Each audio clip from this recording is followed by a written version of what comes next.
السلام علیکم۔ 100 happy days challenge میں خوش آمدید۔ آج کی ہماری خوشی کی کنجی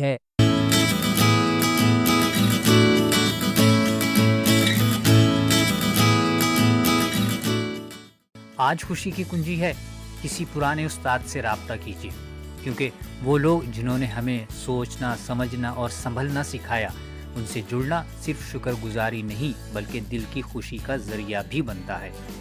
ہم سب کی زندگی میں کوئی نہ کوئی ایسا استاد ضرور ہوتا ہے جس نے ہمیں صرف کتابیں نہیں پڑھائیں بلکہ زندگی کا نظریہ دیا، سوچنا سکھایا۔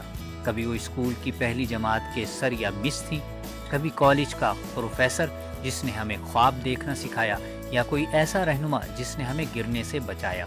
وقت گزرنے کے ساتھ ہم آگے بڑھ جاتے ہیں، مگر وہ استاد وہ ہمیشہ ہمارے اندر کہیں موجود رہتے ہیں، اور جب ہم ان سے دوبارہ رابطہ کرتے ہیں تو ہم صرف یادیں تازہ نہیں کرتے، ہم ان کے دل کو خوشی اور اپنے دل کو سکون دیتے ہیں۔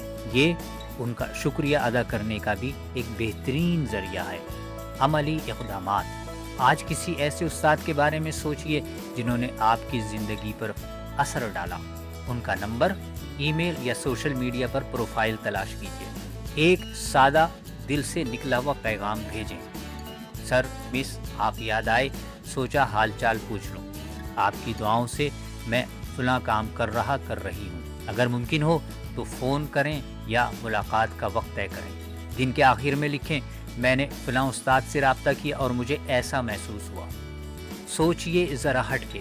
اگر آپ سوچ رہے ہیں کہ اتنے سال بعد رابطہ کرنا عجیب لگے گا، تو یاد رکھیں، استاد کے لیے سب سے بڑی خوشی یہی ہوتی ہے کہ ان کا شاگرد انہیں یاد رکھے اور اپنی زندگی میں آگے بڑھتا دیکھے۔ Community call to action. آج نیچے کمنٹ میں ایک جملہ لکھیں: میں نے فلاں استاد سے رابطہ کیا اور مجھے ایسا محسوس ہوا۔ #100 ہیپی ڈیز استعمال کرتے ہوئے مائنڈفل پاکستان کو ٹیگ کیجئے اور اپنے استادوں کو یاد کرنے کا ایک سلسلہ شروع کیجئے۔